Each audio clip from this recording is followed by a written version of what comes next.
This is Master Obi-Wan Kenobi. I regret to report that both our Jedi Order and the Republic have fallen. Our future is uncertain. But in time, a new hope will emerge. Coffee with Kenobi presents Rebels Reactions with Dan Z and Corey Club. All troopers, focus your fire on the Jedi. Come with us. Learn what it truly means to be a Jedi. I'm in space. And I'm about to die. We need an opening. Found one. What did he say? He said hello, hyperspace.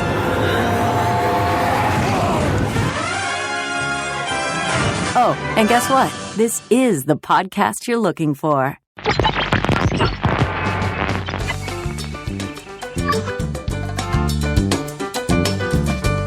This is Tom Gross of Star Wars in the Classroom, and you are listening to Coffee with Kenobi with Dan Z and Corey Club. This is the podcast you're looking for.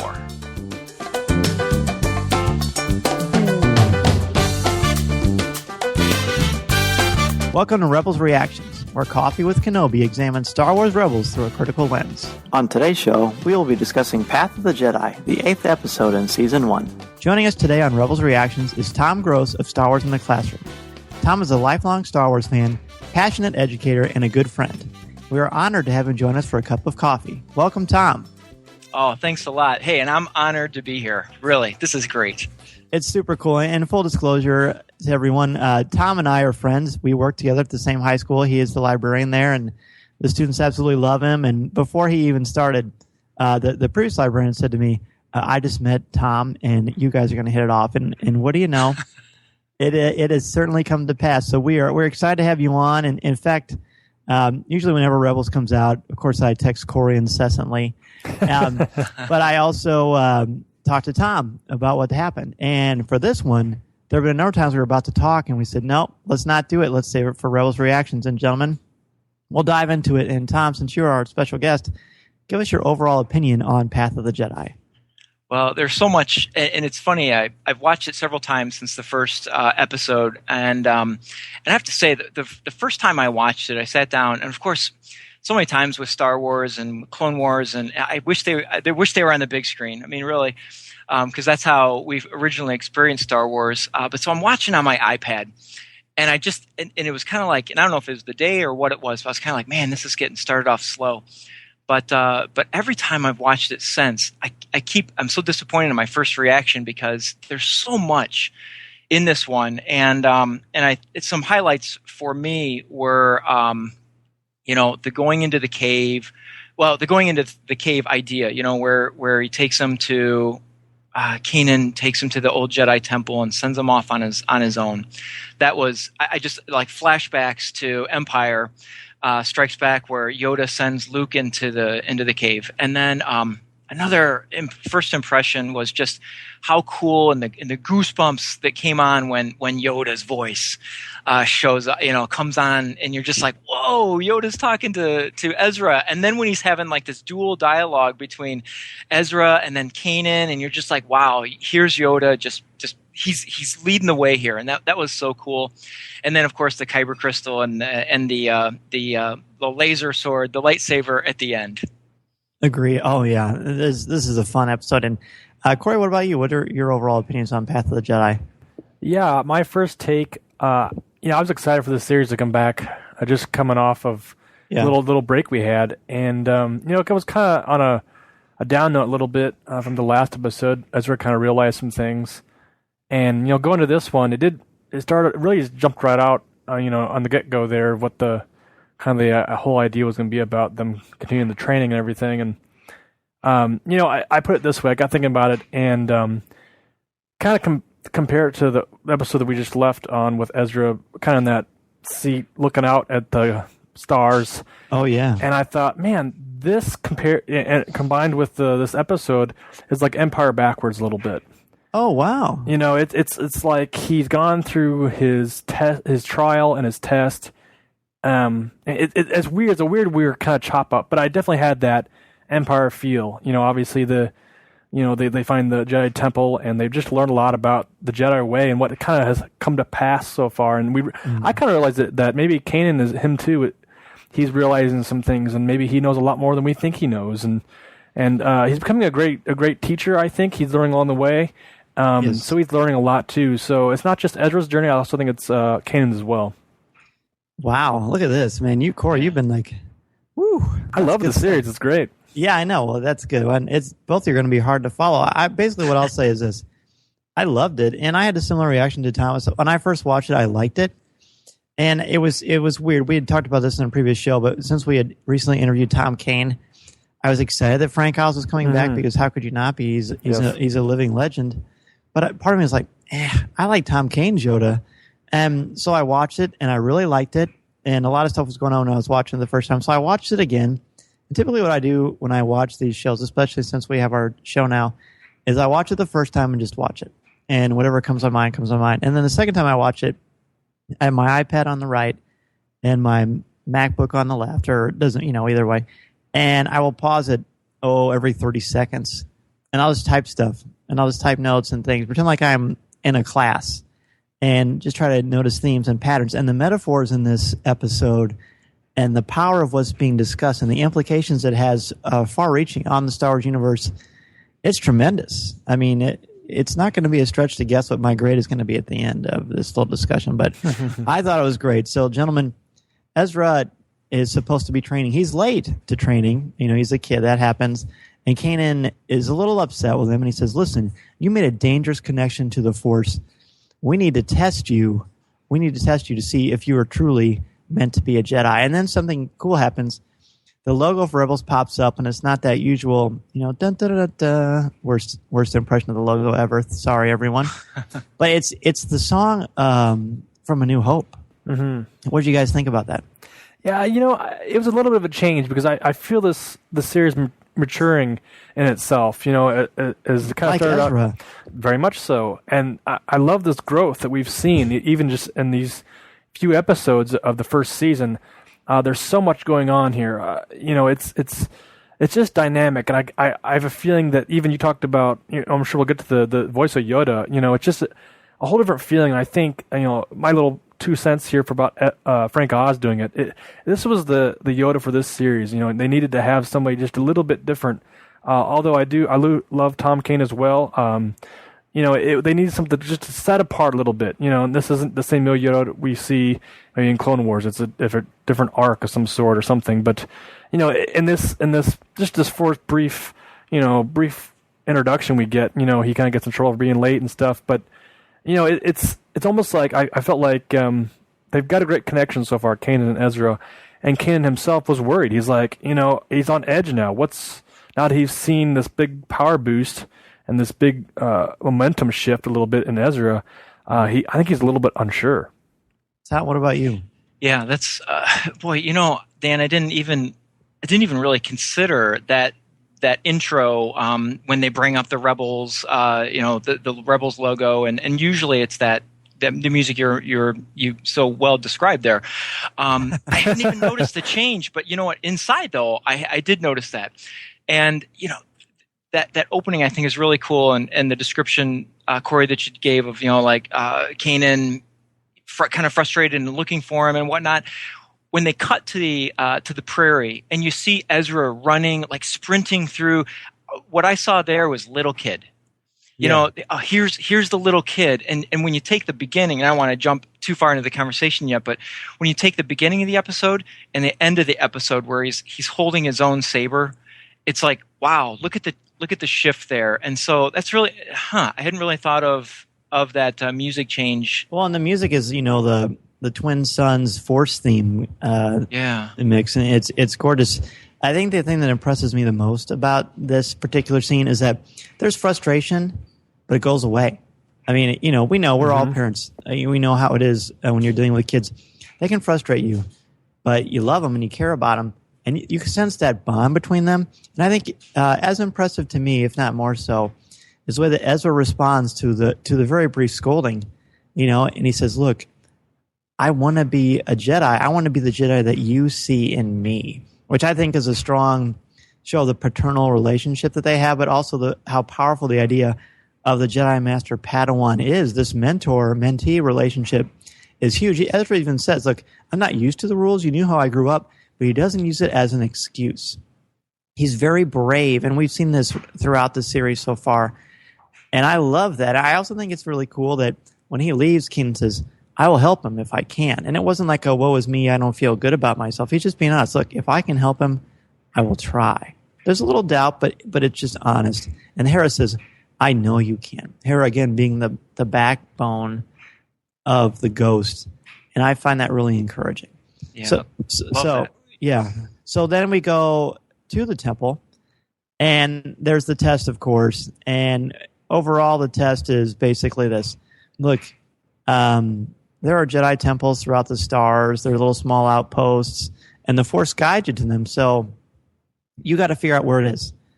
And I thought it was pretty cool, especially when Kanan says, look, only a connection to the Force can lead you to the temple.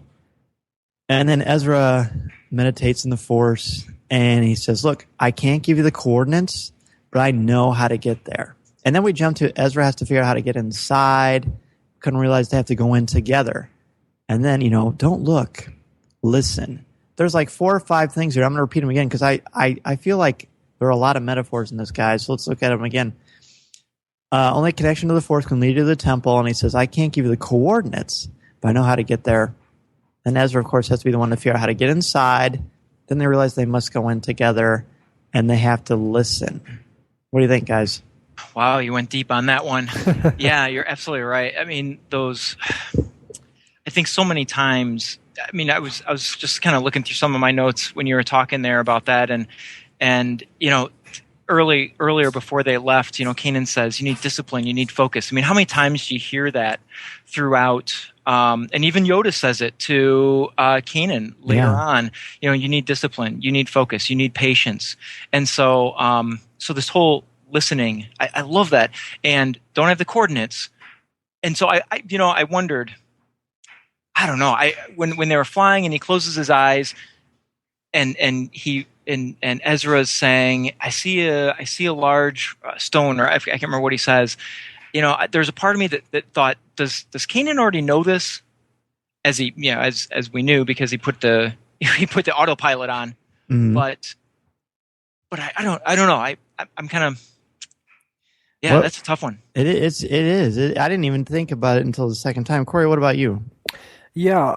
As far as metaphors, maybe I don't catch what you're saying, but Tom, you made some good points. To me, when I kind of had that scene encompassing, him trying to use the Force to find this temple, and then revealing he had it on autopilot, I thought, well, that's kind of a blow to Ezra's character, and yes, he kind of saw it in his mind and stuff, but like, I must have missed this autopilot thing.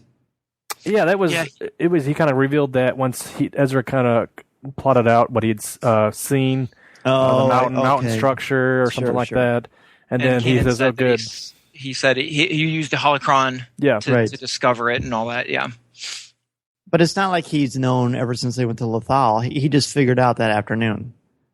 So it's not like he was keeping a big secret. Well, that's that we can discuss that, but I think that's the bigger question here. Mm-hmm. Is this the reason that they're on Lothal in the first place? And Ezra was just a happenstance?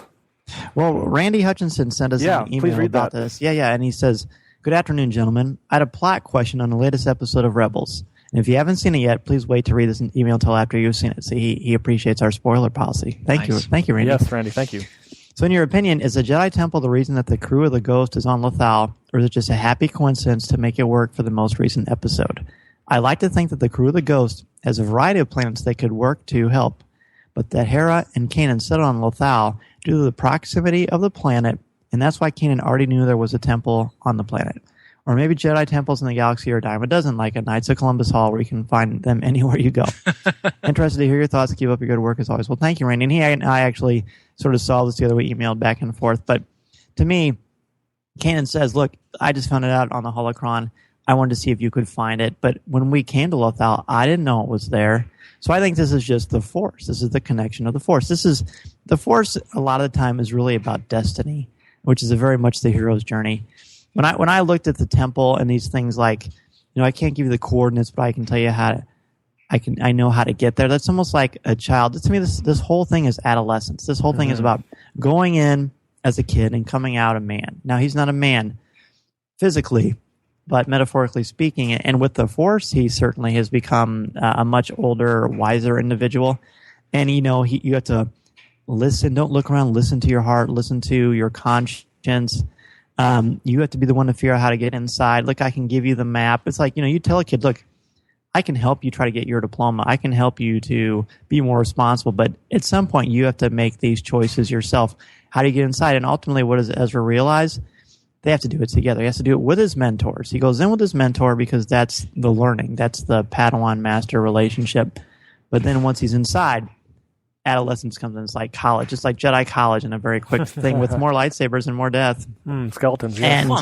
It's really powerful. Then we get to the design of the outside of the temple, and I see a lot of here. I see there's rocks, there's snow, there's water, clouds, ton of symbols here. To me, the rocks is like nature in a natural way. There are those interesting symbols when we see the aerial view from the top of the rock that I'm not sure what they mean. I'm sure there are people out there far more intelligent than I am and well-versed in the symbiology of the Force and Star Wars that would know what they mean.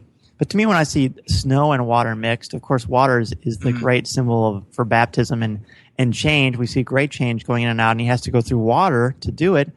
But some of the water is frozen, which shows me that there is some possibility there that there's still much more growth that has to come. So I love the symbolism in this one.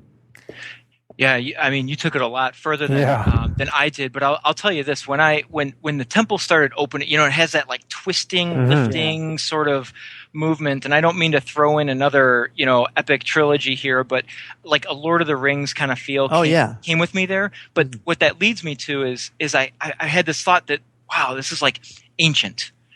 When we're coming off of the Clone Wars, where a lot of things were on Coruscant, and the Jedi Temple was modern, and even the holocron has that modern kind of feel with the hologram and all that.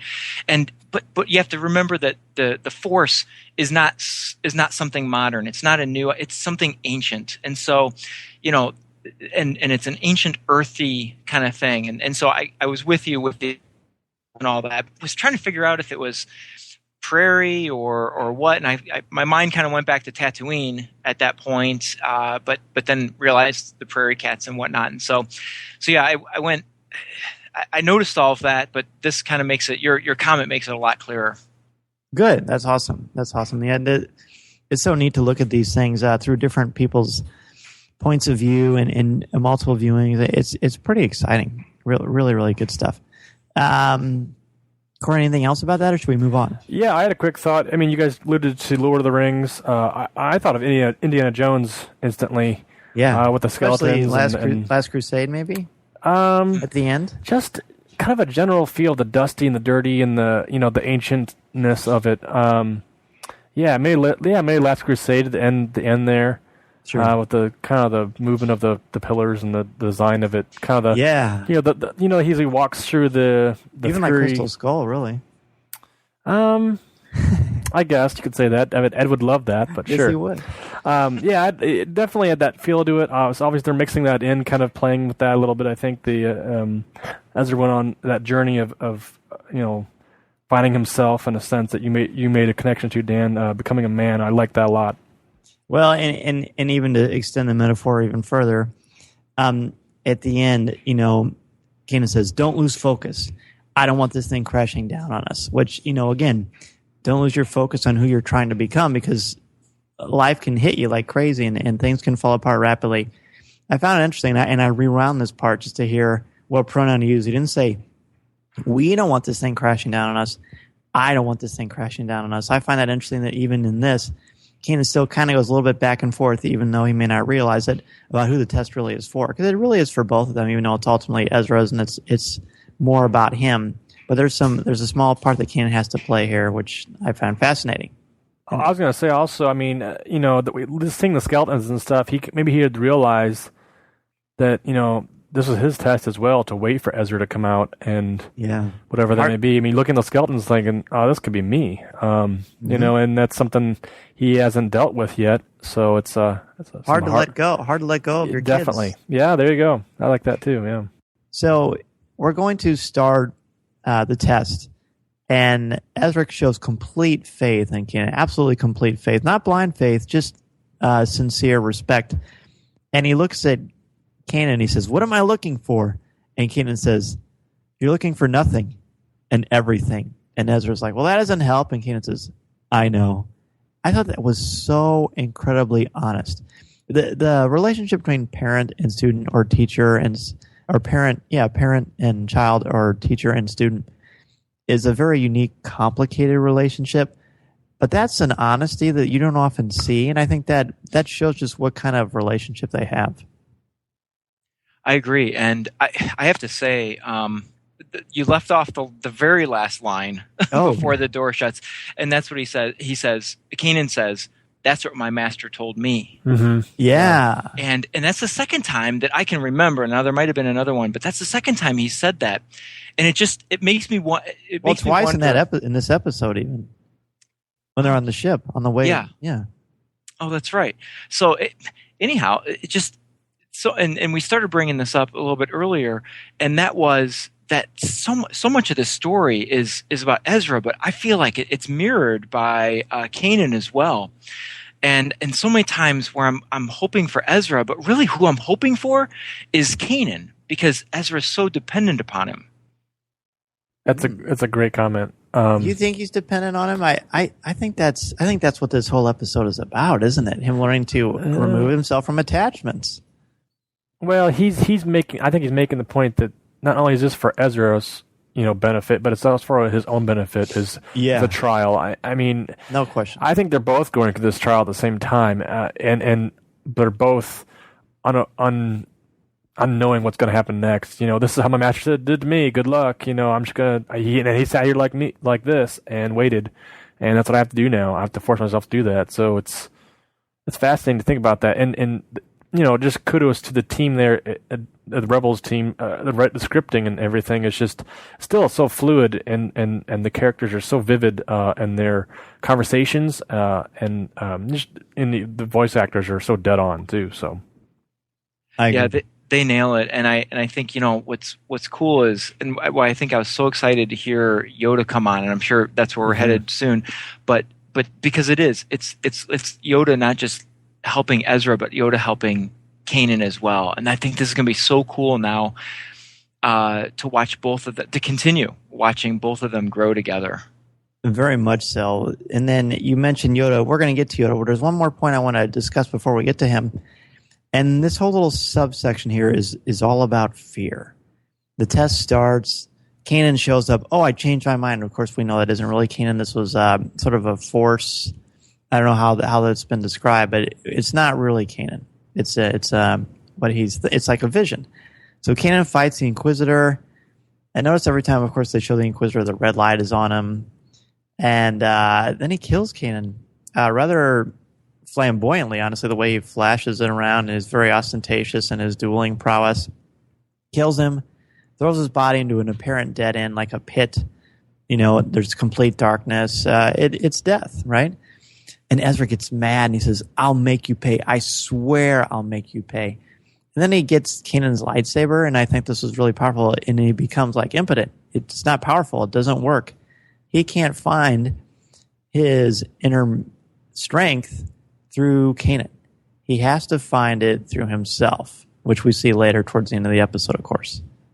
Right, that's a good point, Dan. I mean, he's trying to use outside sources to achieve his goals, and he's not looking within himself to find that. I didn't realize it until you said that, and I thought, well, that's a great relationship there.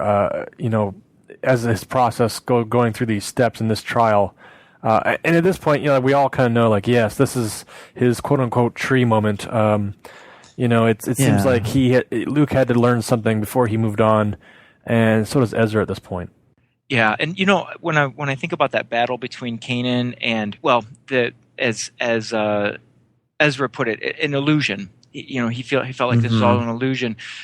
That battle between the two of them, I felt like was almost his perception of the two of them, because I thought that in the battle, Kanan was real kind of sloppy and struggled and made huge, wide lightsaber swings, whereas and you explained it or described it perfectly that the Inquisitor was flamboyant, and so I didn't go back and look at other episodes to see the previous battles between the two of them, but it was different, and I thought this is really how this whole thing is Ezra's perception of how it all goes, and then as you Corey, you mentioned how now he has to do it on his own, and Kanan's lightsaber doesn't work, and no one else is there, and there's a big pit where Kanan just fell, and so how's he going to deal with this now? And real quick, are there 3 times in this episode where Ezra falls into a pit? Is it 3 times, or is it twice? I think it's twice. I counted 2. Yeah, I counted 2. Okay, I think that's probably right. Numbers usually are significant. I was hoping to go through my theory of 3, but I'll have to save that for another time. Yeah, he's then he appears on the ghost. He falls into the same pit as Kanan, and then he wakes up on the ghost, and all of his fears are realized. It's pretty much the worst things maybe your deepest, darkest insecurities will tell you. Zeb doesn't really care. Hera appears to be using him for his talents. Sabine feels sorry for him and pities him, which is the last thing you want for someone you have a crush on. And then they're all murdered by the Inquisitor. And then he's knocked into nothingness, and he falls down, and he says, "I'm alone, abandoned." Again, and then we have his new hope. And I love this. He stands up and he says, "I can survive this. I've done it before." He brings that hope into the picture, and he does something that a lot of adults in real life can't do. They can't face their fears and realize, hey, I've been through this before. I can master it. I can master my fear, because, of course, we know the thing about being a hero is not that you don't have fear. It's that you're able to try to conquer your fear and not let it conquer you. He learns that quite beautifully with very, very vivid images that would be hard to shake. Yeah. I got to take a step back, though, Dan. You mentioned the Inquisitor kills the rest of the shipmates on the Ghost there. And I might point out that I was really shocked that they don't show it on screen, but it's a shadowed moment. But yeah, I was a little shocked at the violence. At that point, it's cold-blooded. It's cold-blooded. It shows me that. I mean, you guys had said that this is what Ezra believes will happen, or his fear is. Yeah, his big fears. And man, what a vivid thought to have as a young man, and this is just through our discussion here, it made me want to go back and watch that again and just see it with that fresh eye. That makes you wonder what he's been exposed to. Well, that exactly. I was thinking now, what is he seen? What has he risen above? Like he mentions before, he's had to rise. He's been abandoned, and he has to do it again. He can survive this. What else did he have to survive? It's fascinating, and that's such young age. It's almost kind of sad. Yeah, I thought that scene was really powerful as well, and even though they cloaked it and they put it in shadow and behind a closed door, I mean they had the screams and the shouting, and it was really a dark moment. Mm-hmm. And it's even more visual or visceral than Revenge of the Sith in some ways. On the young ones, yeah, I think so. So, guys, would you show this episode to your kids? Man, that's a good question. When it came up, I was kind of shocked, but as we do see at the end, we do see that is at this point we know it's his imagination going on. But I think I would, because it opens a door to communicate with my kids about maybe their fears. All of the kids, or does it depend on the ages? Right now, my older kids are watching it. My older boys are watching it, and our third son is. He does watch it here and there, but he doesn't pick up on a whole lot of stuff. So I don't think. He might watch it, but it wouldn't bother me if he watched it, because they do it tastefully. It's tastefully done, but also it does, like I said, I think it opens that line of communication. So if they're to say, hey, what really happened here? What's his, I can relate it to his fears and what he thinks, and open the door to possibly their own fears. So good stuff. Yeah, my daughter we watched it together. And she was, she's 7, and we talked a lot about how this was Ezra's imagination, and we rewound it and we tried to figure out when does it become his imagination and what he thinks, and we did talk a little bit about these are things that he's afraid of, and and I don't know that it hit her. I mean, we've watched several episodes of Clone Wars that that were kind of brutal and surprising, and not negatively on my side, but kind of surprising watching it with my 7-year-old. And we had conversations and it was fine, but yeah. So I think it's I mean, I guess my bottom line is it was a lot of fun to watch it with her. That's neat. I love that this provides opportunity to talk about some bigger issues with your kids. I think that's what it's about. Mm-hmm. So the Inquisitor comes back at the end, the final test really, and talking his usual. I can't remember how Justin Bolger described it when the Sith are taunting. It was awesome. But Ezra says, "There's always a way out if I follow my training." He says, "Yeah, I'm afraid of being alone. I'm afraid of losing my master for sure, but I'm not going to let it control myself." And then in a scene reminiscent of the end of season 6 of the Clone Wars with Yoda, he allows himself to be struck down. And of course, because the Inquisitor isn't real, nothing happens to him. He conquers his fear. And that leads to something amazing, the return of Yoda. Yeah, and it begs the question, Dan and Tom here. We see Obi-Wan get struck down in that same fashion. Yeah. And we see Yoda discovering that. That's good. Discovering that in season 6 of that Beyond. And Qui-Gon Jinn even kind of steps in that arena too. Is this something that shows Ezra's power blossoming to a full extent of some sort, that his ability to reach into, that far reaches into the afterworld, or becoming one with the Force? Obviously, in this context, Yoda has not passed on, but maybe Yoda has learned the knowledge to, which we saw him do. Right. Yeah, that's right. That's interesting too, because what you have here is a dichotomy of where is power? Who has the power? Do you have the power? Does it come from without, or does it come from within? He learns that he has power within himself. He has to have some faith in something more powerful than himself, but he learns to let go of his fear and let go of your conscious self and act on instinct, right? That's what Obi-Wan tells Luke on the Bridge of the Falcon. What do you think, Tom? To be honest with you, you guys have kind of blown me away here, because all the comparisons I've made to with Ezra are always to Luke, and in some ways Ahsoka. And I haven't thought Ezra to some of the Jedi Masters that you've been mentioning, like Qui-Gon Jinn and Obi-Wan, of being struck down. So wow, yeah. I mean, clearly he faces his fear and boom, defeats it. But hadn't made those connections. Speaking of, and I don't mean to switch subjects on you. No, go ahead. But something that has really kind of been sitting with me in the context of comparing Ezra to some other characters. Did either one of you think about Luke Skywalker falling off of whatever that apparatus was in Cloud City after he learns that it's his father, and even in the second time he falls off of Ezra, that is, falls, and he's into the darkness. I even hear some of the wind that I thought I heard. Oh wow! During when he falls at Cloud City. Nice. And I'm just like, I just thought, okay, so what just happened here? Because Luke learns that Darth Vader's his father, which is not really comparable anywhere, but that's a truth he has to face. Yes. And so here, Ezra has to learn, I just lost Kanan. I just lost the crew. I lost all my friends.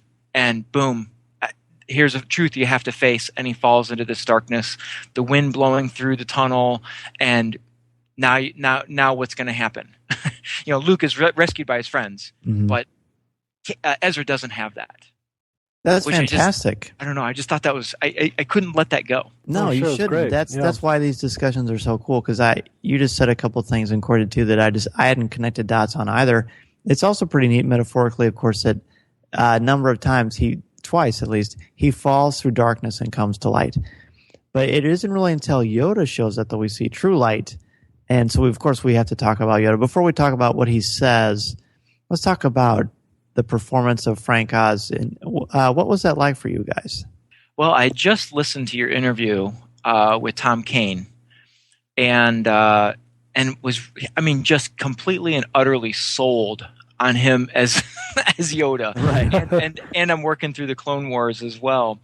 And so I knew something was different, and I didn't know, Dan, until we had talked that was Frank Oz doing it. And I thought it was a little different from what I was used to in working through the Clone Wars. And there were some things in there, some of his interpretation. I wish I could remember the line exactly, but he really hung on to some sounds, and they were. I'm really frustrated that I can't think of the two words, but they start with M, and he goes and he really hung on to him, and I said, that's a Yoda I haven't heard in a while. Yeah, I know what you're saying. Well, my opinion here, it's like I said before, Tom Kane's a great voice actor. Frank Oz obviously is a legend, and you make some good comparisons, Tom. And I looked back to season 6, going back to that too, kind of Yoda's dark moment there, where he had to fight the dark version of himself, and even Tom kind of related this too a little bit of the Smeagol and the Lord of the Rings style of kind of portraying that dark Yoda, and his voice was kind of that that gravelly feel to it. I wonder, is that something that was, a takeaway from that? Does that damage Yoda in a sense? So now he has this variation in his voice that, is him fighting off that dark side, or relating that to, Frank Oz's performance, just that step further in Yoda's arc, as it was, as he continues to, just try to learn himself or learn the Force. I mean, I want to say that's the reason they had Frank Oz, was to kind of give that older version of Yoda, that he's been through some troubled times and been seeking himself. So, right. Yeah, I think that's kind of how I look at it. And also, it's pretty interesting that, this connects Rebels to the films. Mm-hmm. Yes, in a way that Clone Wars didn't, because it has Frank Oz in it. It is very similar to James Earl Jones coming back as Darth Vader, or who knows, maybe Billy Dean Williams will come back as Lando Calrissian. So I think that's pretty neat. I think there's power there. It's a discernible difference in the voice, but it's not. I think you'd have to know, like Tom said, before you really knew. And it's safe to say that the events of Revenge of the Sith and being isolated on Dagobah for a while will change you physically. He's more enlightened, but he's also older. So I think it's just fascinating. And speaking of that, Yoda shows up as soon as Ezra faces his fears. The Force is different, guys. The Force is different. Ezra says that he's ready, and this door opens up. We've seen these doors open up a few times in this episode, but this time Ezra literally walks into light. He literally walks into the light, and then Kanan shows up too. He's learning lessons from Yoda as well, and he says, "How's this happening?" And Yoda does famous things like, "Be not concerned with how." And I think the most interesting thing about Kanan's conversation with Yoda, which isn't as detailed as Ezra's, is Yoda says that he can see Kanan now when before he couldn't. Because of what happened in the cave, now Yoda can see Kanan and Ezra when before he couldn't. So I'm going to ask you guys, who did this depend on? Why is this seismic shift in the Force? Was it because of something Ezra did? Or was it something that Kanan did? Yeah, that's a good question. I want to say it's something of a combination of the two. Maybe. Or was it something that Yoda did? I don't know. I don't think it could be Yoda, because Yoda was just a bystander. What do you think, Tom? Well, just without thinking about it too deeply, I'm going to go with, I think it's something that Kanan did. I think finding, well, about what I'm here to say might change my mind. I think in finding Ezra, it really lit the fire in Kanan, and Kanan has brought him along this far, and Kanan led him to the temple, and even Kanan helped him to open it up. And I just, there's a part of me that wonders when Ezra says, when they're standing outside trying to figure out how to get in, Ezra says, I need to listen, or I need to do this. And then he says, no, we need to do this. I wonder if that's when, perhaps we could say that that's when the awareness came, because it took both of them to open the Jedi Temple, and maybe that's when Yoda's awareness of Kanan. There are two of them, and it does make me.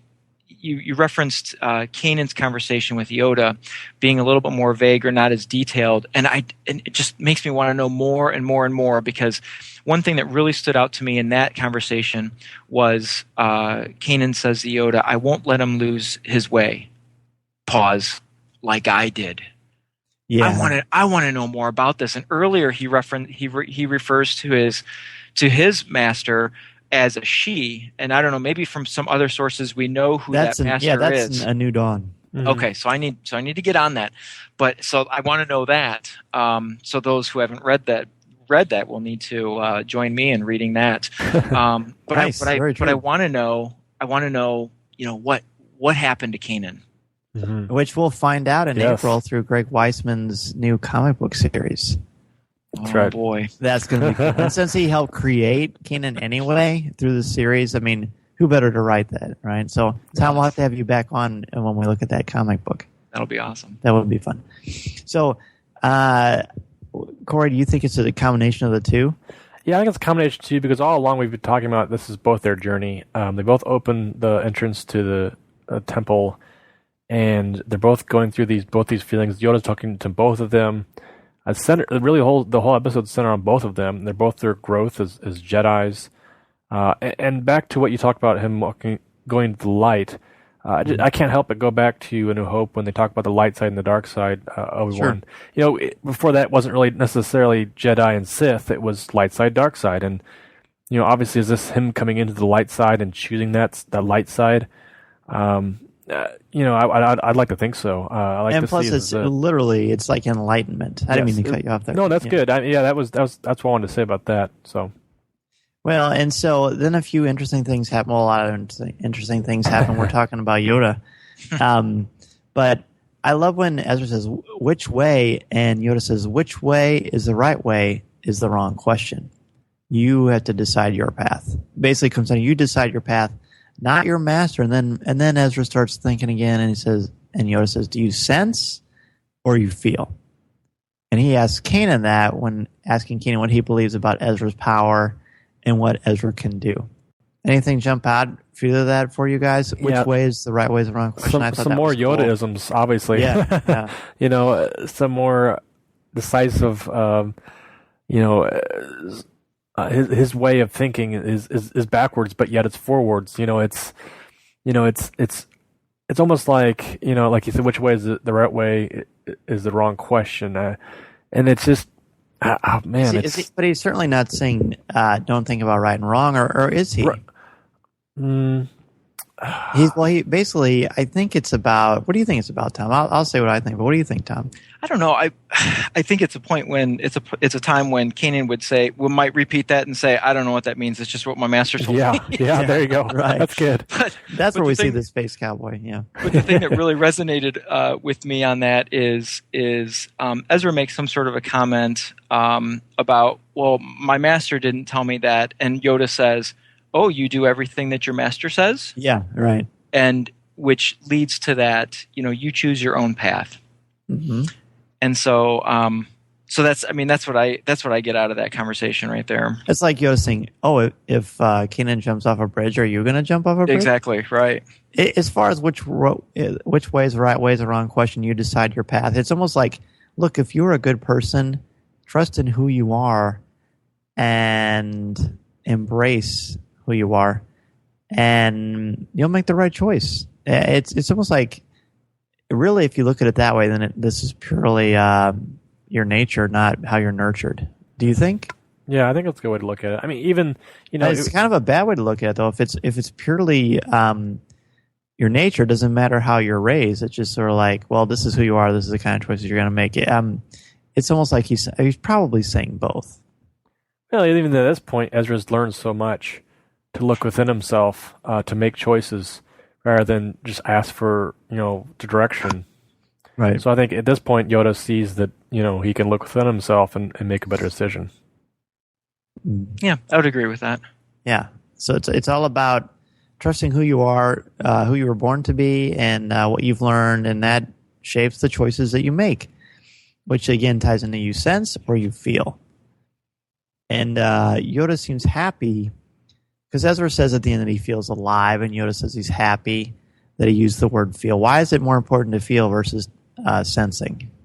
Going from your heart, and that's what the Jedi do. Is they go with their heart and they go with what's hopefully with what's right. True, but if you go with your heart, then why is attachment such a problem? Because if you're encouraged to use your heart, attachment's all about using your heart. So it's kind of a paradox, isn't it? Well, maybe we've talked about this before. Maybe Yoda's changed his ways since the Clone Wars and since the Jedi Order. You wonder all that time in Dagobah that he's been rethinking the Jedi way, and obviously passes this on to Luke. And some of these things do pop up in my mind in Empire and in Return of the Jedi. And you said, is it something in heart or something? You said sense or feel, and this scene popped in my mind where Luke in Jedi throws his lightsaber away and says, I'll never follow you, or it's almost like he's using his heart in that time period. So it's almost like you can correlate that to this experience too. It's almost like this is the new Yoda. This is the new be human. Yeah, this is the new way we're doing things, and attachments. We haven't seen too much of that, but yeah, we've seen that in Kanan and his relationship with Hera. So, but then it gets more complicated because in Empire, Yoda seems to be very much don't be attached to your friends and their memories. If you honor what they fight for, it's okay to sacrifice them. But does he say that? I've always wondered if he says that to keep him there, because his whole thing which would be duplicitous, which would not be the Jedi way. So I would think no. Here's the trick. I think that what Yoda is doing is offering ways of being in touch with your humanity, not being afraid, not letting your fear conquer you, because we all know what that does to Anakin Skywalker. Mm-hmm. So he's basically saying, look, there are a lot of ways to embrace the universe. Be open to your heart and who you are as a person. Don't be pigeonholed into specific ways of thinking. Obviously, you want to make good choices, but go with who you are at the core. Well said. Right on. And really, and this is the kind of things where if you think about it too much, my mind hurts. Yes. Yeah, it become convoluted. So, well, where my mind is lingering is on Corey, what you had said, and I want to think about it more. So I'm glad you said it's a new Yoda, and I like what you said about maybe he's rethought the Jedi way, because so many times I've thought about, and Dan, you and I have had conversations like this about what was the Jedi way, and did Anakin, did Darth Vader or Anakin's fall happen because of an imbalance in the Force, because the Jedi were just too strong, they're just too powerful? Did they pull in too much sense rather than feeling, perhaps? Ooh, that's cool. Yeah, it's so fascinating. My favorite episodes, I think a lot of people may be in a similar place, but is when they go into the intricacies of the Force and what makes you who you are. And we see that perhaps as strongly as anything in this episode when he says, why do you want to be a Jedi? And he says, he gets mad. He wants power for revenge. And then Yoda says, oh, is that really the Jedi way? And then Ezra truly comes into the light, and he says, I just want to protect myself, my friends, everyone. And Yoda is happy, and Ezra says that he feels alive. I feel alive. He's found his place. He's found who he is, who he wants to be. He wants to be a Jedi, not because he wants to rule, but because he wants to protect. I can only protect you. I can't fight a war for you. He's come back to Qui-Gon's way of thinking. Wow. Without even knowing who Qui-Gon is. Yeah. Mind blown. Good job. Oh, thanks. Yeah, well, while you were talking about that, I was thinking about, Anakin, I'm thinking about that time Anakin was sitting with Padme and talking about power and how he wants to rule to protect everyone. And eventually he wants to protect Padme so much. Mm-hmm. And so, but where maybe the difference is that he was concerned about one or a small group or his protection was so focused around power, whereas Ezra's focus is so much about protecting people, but doing it through the, in what his idea of a Jedi is. Yes. You're not the bully. You really are someone there to defend those who maybe can't defend themselves in the way that they may need. Yeah. It's like parenting. It seems to all come back to parenting. I think more in Rebels than maybe anything. Do you guys think? Yeah, I think so. Yeah. I do want to point out real quickly before we wrap up. I heard on Full of Sith they talked about how maybe Dagobah and the cave, maybe that was Luke's test, that was Luke's journey, and you guys talked about that as well. I'm going to say no on that. For one thing, and we saw this with the younglings in season 5 of the Clone Wars, which is still one of my favorites. I know Tom, you and I talked about that, and Corey as well. I think here in the cave, he already has a lightsaber when he goes in. He loses the test, obviously. So maybe, it is obviously a test. Is the tree on Dagobah one of the Jedi temples? I don't know. I don't know about that, and maybe we'll find out sooner rather than later. But to me, the test for Luke, it wasn't Dagobah. It was a test, maybe a lowercase t, but his Jedi test, is on the second Death Star. And like you said, Corey, he throws that lightsaber away. I'm a Jedi like my father. You can strike me down if you want to. And the Emperor's no illusion. There's no question about that. That's when he fully becomes a Jedi. Yeah.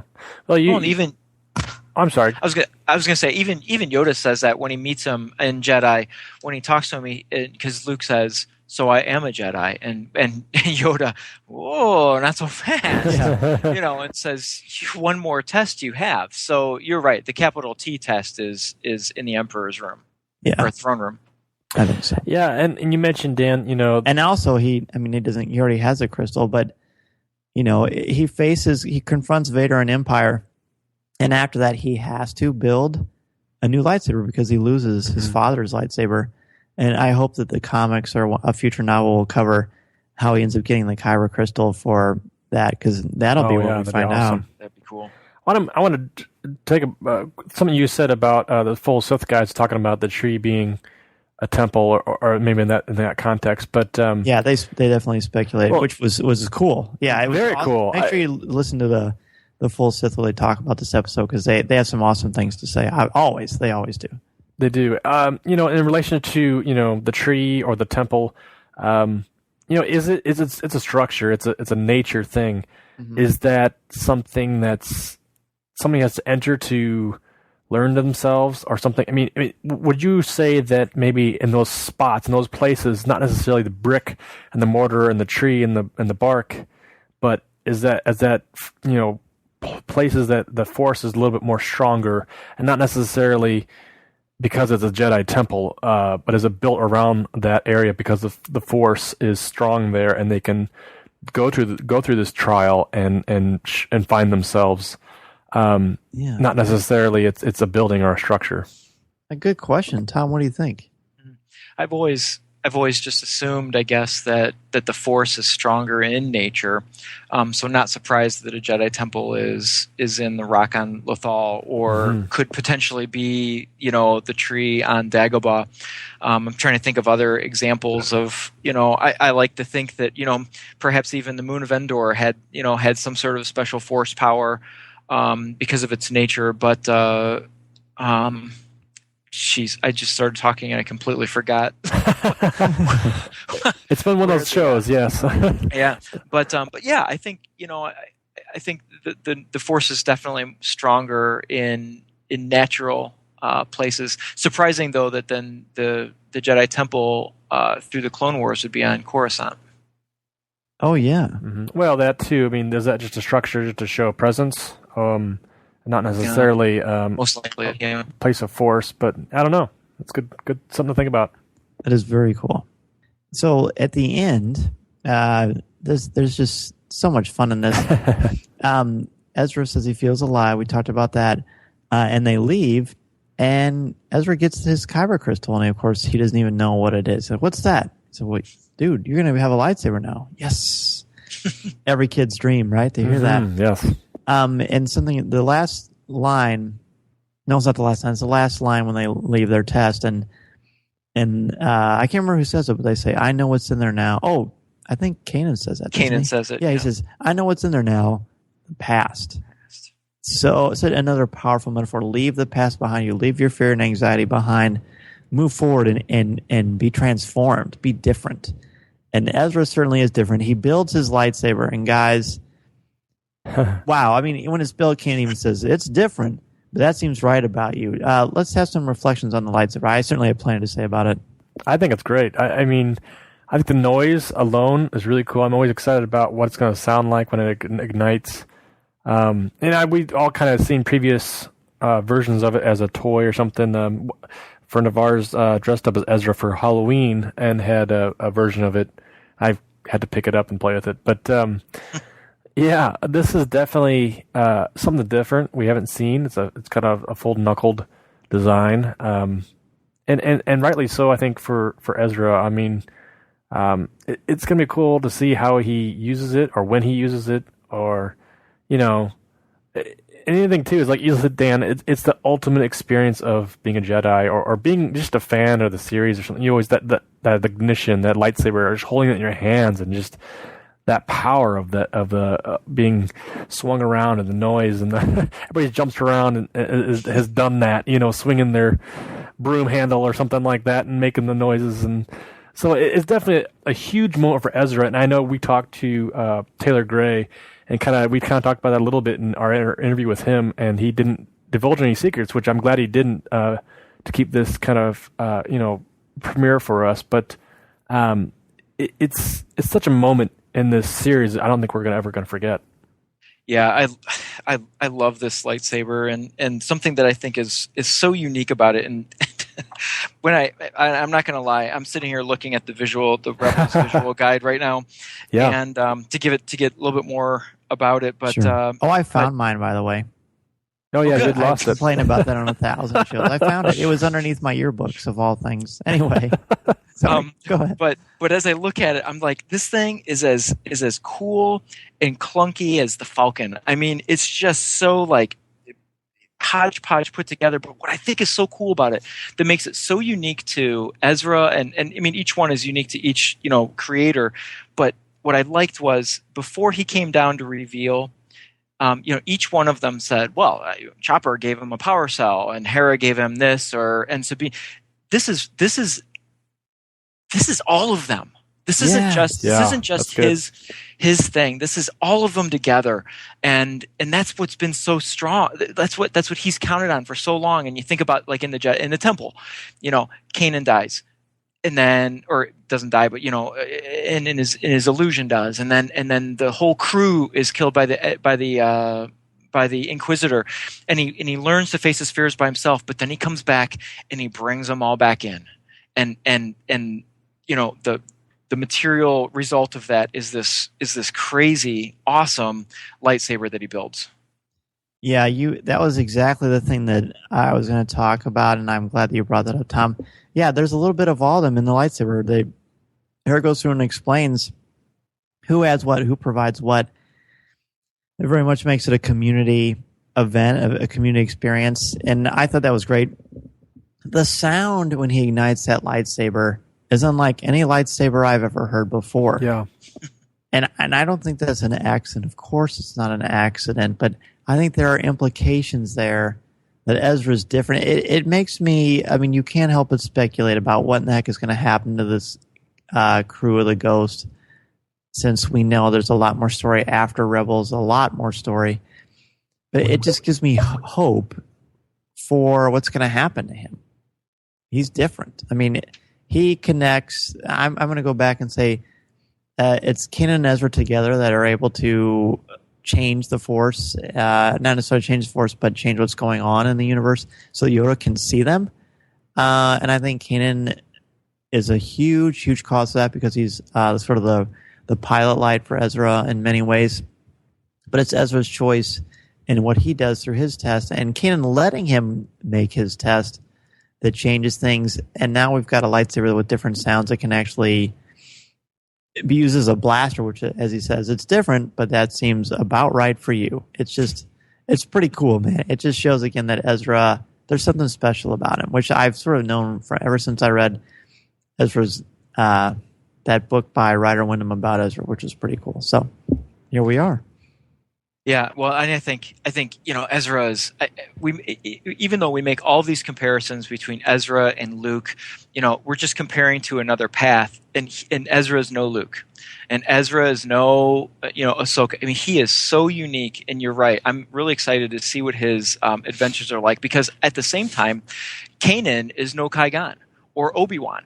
Or any of those. He's so different from all the others as well, and so we have a storyline that we can compare to, but it's going to be so wildly different because times are different now. Right. Well said. Well said. Well, guys, this has been, as much as I've enjoyed this episode, I think I've enjoyed our discussion as much, if not more, because it's brought a lot of great things to light, pun intended, about this.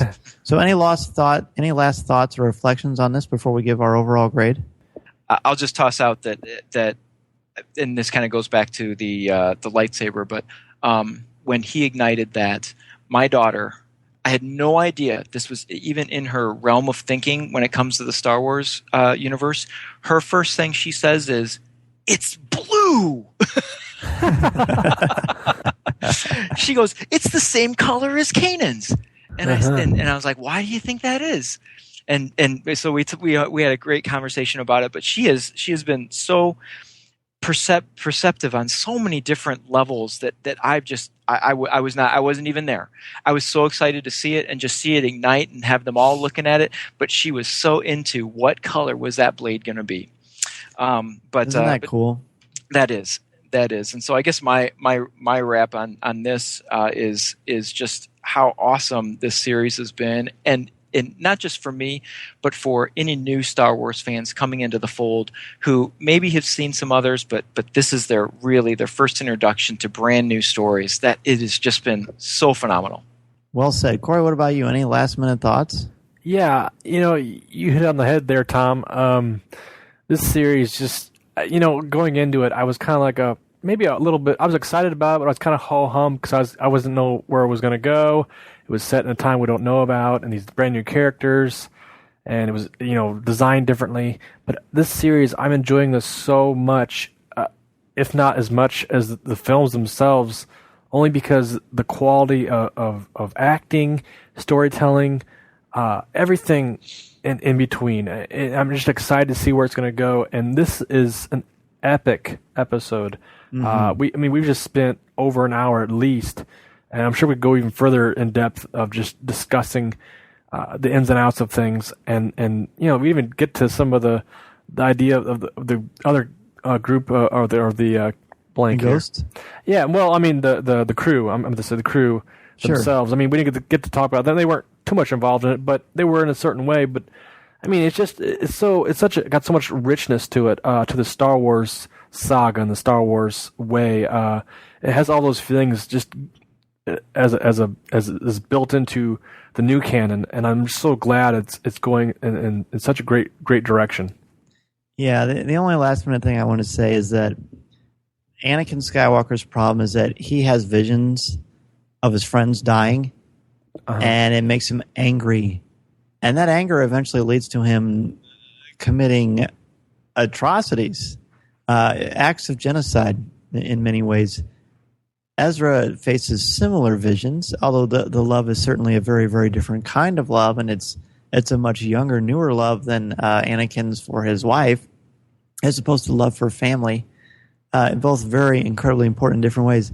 But Ezra faces his fear, and he voices his horrible feelings he has of want revenge, and then he lets them go. He lets them go, and in many ways, we've said this before, but Kanan and Ezra are so much more evolved than Anakin and Obi-Wan, and you wish that they were able to somehow interconnect with one another more readily, because it would have changed a lot of things. It certainly would have impacted how much discussion we were able to have, so I guess I'm glad that didn't happen. But I think I'm probably going to guess that we're going to have an overall uniform grade here. But guys, let's try this. This will be fun. My wife and I actually do this for major decisions just to see how we're going to react. So when I count to 3, let's all give our grade at the same time. Okay? All right. Are you ready? 1, 2, 3. A+. A+. Yeah, A+. Well done. Oh. Yeah, really happy with this one. Yeah, not an A+, huh? Oh, I thought we were just giving. I didn't know we were giving pluses, the highest of marks, or minuses. Yeah, well, sure. No, I give this one an A+ for sure. It's a great one to come off of the break over. This November and December. It was really good. I agree. It had everything you want. Frank Oz returns. We learn a lot about the Force. It's character driven, beautiful animation. The music adds an excellent canvas to what's going on. It's everything you could want in Star Wars. So, Tom, thank you again so much for being a guest here on Rebels Reactions. And, of course, we couldn't have you on without asking you your 5 questions. Are you ready, sir? I am ready. All right, very good. So, what is your favorite Star Wars movie? Favorite Star Wars movie, hands down, is Empire Strikes Back. Good choice. Who is your favorite Star Wars character? Favorite Star Wars character? Gosh, that's such a tough one. There's so many great characters out there. But I'm just going to have to shoot from the hip like my favorite character does and go with Han Solo. I like that, yeah. Yeah. Well said. He's so dynamic, and he's such a scoundrel at the beginning, and becomes a general by the Return of the Jedi, but still has that scoundrel feel. And you're always wondering, where's this relationship with Leia going and everything. And so just so many memories of him when I was a kid. So I'll go with Han Solo. I agree. And if you've seen some of the variant covers for Star Wars #2, there's one that looks like the old Hasbro action figure of Han Solo. But it's pretty cool looking. So, what is your favorite line of dialogue or film moment? I think I have to go. I thought, I've listened to your podcast, and so I knew you were asking these questions, and so I tried to prepare for this one because this is such a tough one. And in fact, I'm not going to cheat and say I've got 2. I'm going to go with 1, but one of them almost came out of the episode we talked about tonight. But my favorite, I have to say, is in Return of the Jedi. Luke, standing in the Emperor's throne room, looks at the Emperor and says, your overconfidence is your weakness. And then the Emperor snaps back saying, your confidence in your friends is yours. And I just love that. I love that because, it's Luke puffing his chest out saying, standing up to the Emperor, and he just snaps back like, you little fool, you little nothing, and it's such a great moment. And then to know that just minutes later the Emperor is done. That's right. I got to make a comment. I recently did a Bantha banner with our friend Jeff McGee, and that quote was one of the questions he asked me. And you have to listen to the show to get my answer and see what I say. I can't. I never did ask you how you did on the trivia. You'll have to wait and see. It's all mysterious. Well, you've intrigued me. I will have to go and listen. So next questions, we ask, if you collect, what is your favorite collectible that you own? Yeah, I don't necessarily actively collect, but I sure have a plenty of... You have an amazing collection. Well, all from my childhood. So thanks to my mom for holding on to all that great stuff. But I have to say, the one piece that I thought was long gone until the Star Wars Reads Day came along this year. And I was digging through some of my old stuff, and I came across probably my most prized possession is an oversized Marvel comic book of Star Wars, the entire Star Wars story in comic book from 1977 or 78. I don't know what the publication date on it exactly is, but I thought it was long gone, and it's not. Of course, it's not in the greatest condition because I loved it and I read it over and over. But it is so cool, and so excited now that Marvel's got it back. Yeah, Corey. He also dug out like some old vintage, I guess 8x10 maybe cards from the Star Wars fan club of when Empire came out, and I was. Oh, man. I know you're not supposed to covet, but, man, I really like these things. Yeah, I know. You were kind of drooling over them. I thought maybe I should laminate them or something. That's right, before, fingerprints. So, what particular messages or themes about the Star Wars saga resonate or speak to you? Well, there's there's so many, but I think the one that I have to go with is this constant theme of either father son or parent child or mentor that just rolls through every single story. I mean, and naturally, the Jedi Order is put together that way, but as is the Sith, where you have a master or an elder leading someone else, and just all of the complications and the relationship issues and the Padawan thinking that they know what's best and all of that kind of stuff. Just being a parent now.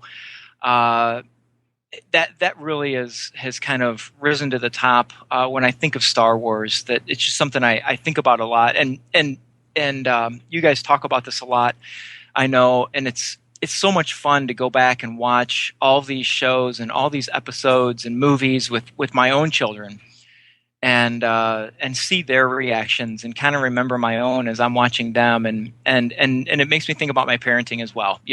Not that I want to be a Darth Vader, but I sometimes Yoda keeps saying patience, and I just keep going back to that sometimes and thinking sometimes as a parent you just have to have patience and let them make the mistakes when they go into the cave or whatever. Which is a perfect way to end our discussion of Path of the Jedi. So that's awesome. Yeah. Well, Tom, thanks again so much for being on Coffee with Kenobi. Where can listeners reach out to you if they want to ask you a question or just say hello? Oh, wow. Let's see. Let's go with Twitter. I'll give you on Twitter. And my Twitter is now I'm drawing a blank on what my Twitter is. Cycling Librarian. That's what I am. There you go. And we will, of course, on Twitter. Yeah. Well, and we'll put a link to that in the show notes for sure. Awesome. Well, Tom, thanks again so much for being on Coffee with Kenobi. Have a great night. Thank you so much. See you guys.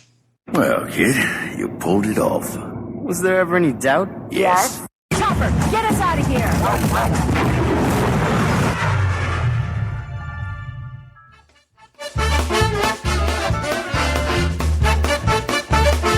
If you would like to respond to our question of the show, have a comment, or just want to say hello, send us an email or MP3 at feedback@coffeewithkenobi.com. Or if you have a specific question or comment for either of us individually, email us at danz@coffeewithkenobi.com or coryc@coffeewithkenobi.com, or visit us at coffeewithkenobi.com and click on the Contact Us section, or comment on one of the stories featured on the site. If you enjoy the show, please write a review in iTunes. You can also like the show on Facebook at facebook.com/coffeewithkenobi, as well as keep up to date on our Twitter feed at twitter.com/coffeewithkenobi. You can also find us on Tumblr at coffeewithkenobi.tumblr.com. If you enjoy the jazz music, download the album Eye to Eye by Steve Torok on iTunes. This is Spectre 1. I need a lift. This podcast is not endorsed by the Walt Disney Company or Lucasfilm Limited. It is intended for entertainment and informational purposes only. The official Star Wars website can be found at www.starwars.com. Star Wars, all names, sounds, and any other Star Wars-related items are registered trademarks and/or copyrights of Disney and their respective trademark and copyright holders. All original content of this podcast is the intellectual property of Coffee with Kenobi unless otherwise indicated. This is the podcast you're looking for. There's no one here. Move along. Move along.